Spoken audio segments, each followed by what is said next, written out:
बिस्मिल्लाहिर्रहमानिर्रहीम अस्सलामु अलैकुम। उम्मीद करता हूँ आप खैरियत बाफियत से होंगे। आज जो लेक्चर हम डिस्कस करने जा रहे हैं वो इनकम टैक्स रिटर्न के हवाले से है। और आज जो हम लेक्चर देखेंगे टैक्स रिटर्न का, वो हम फ्रीलांसर्स के ऊपर आज हम टैक्स रिटर्न देखेंगे जो अपनी सर्विसेज आईटी से रिलेट हो, आईटी यानी फ्रीलांसर्स वगैरह करते हैं, तो उनकी टैक्स रिटर्न कैसे फाइल की जाएगी। तो आपके सामने रिटर्न फाइल करने से पहले, यानी कि हम उस लेक्चर की तरफ जाने से पहले कुछ चीज़ों को डिस्कस कर लेना बहुत ज़रूरी है। जैसे आपके सामने एक चार्ट नज़र आ रहा होगा आपको, और इसमें आपके सामने दो सेक्शन मैंने यानी कि लिखे हुए हैं। जैसे कि सेक्शन 65F जो है, सेक्शन 65F में कहता क्या है कि जो भी आप अपनी इनकम अर्निंग कर रहे हैं, बाहर से जो आप पैसा कमा रहे हैं, उसको इस सेक्शन के तहत नॉर्मल टैक्स रजीम के अंदर कंसीडर किया जाएगा। नॉर्मल टैक्स रजीम से मतलब इसके अंदर जो टैक्स इम्प्लीमेंट होगा वो नॉन यानी कि बिजनेस पर्सन वाला टैक्स यानी कि होगा, नॉन सैलरी पर्सन वाला टैक्स इम्प्लीमेंट होगा। दो तरह के टैक्स होते हैं, एक सैलरी पर्सन का टैक्स होता है, एक नॉन सैलरी वाला टैक्स होता है, जिसमें 4 लाख तक एग्जेम्प्ट है। ठीक है, तो वो वाला इसके ऊपर टैक्स रेट इम्प्लीमेंट होगा। और इसके अलावा नीचे आपके सामने चार्ट में कुछ पॉइंट्स लिखे हुए हैं, और अगर के आप ये फुलफिल करते हैं तो आपको 100% का टैक्स क्रेडिट मिलेगा।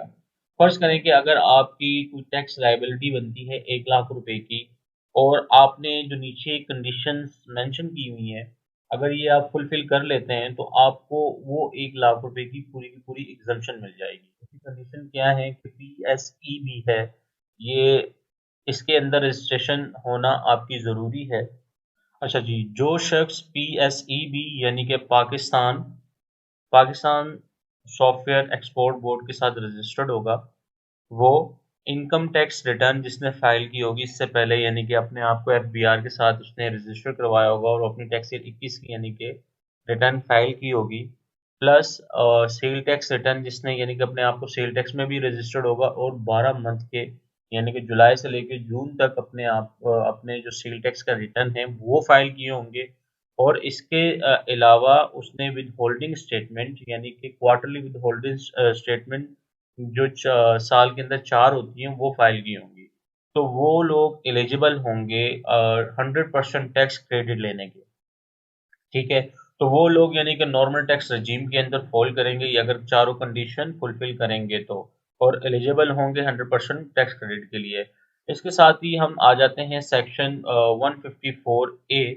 ये वो लोग होते हैं कि जो यानी कि फ्रीलांसर्स यानी कि इंडिविजुअल पर्सन इसको कह लें कि यानी कि कर रहे हैं, और जो बाहर से रेमिटेंस आ रहे हैं उसके ऊपर 1% का जो टैक्स यानी कि डिडक्ट हो रहा है वो फुल एंड फाइनल टैक्स रजीम के अंदर फॉल करते हैं।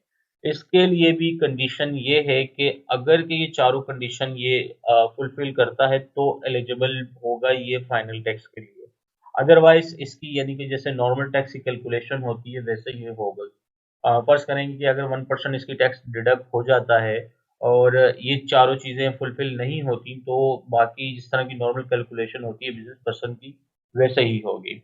अच्छा जी, ये सेक्शन 154 यानी कि अगर कि आपके पास रेमिटेंस आ रहा है थ्रू आउट बैंक के ज़रिए आ रहा है, तो बैंक जो है आपका यानी कि 1% का टैक्स डिडक्ट करेगा, और वो फुल एंड फाइनल टैक्स होगा, जो 1% डिडक्शन होगी।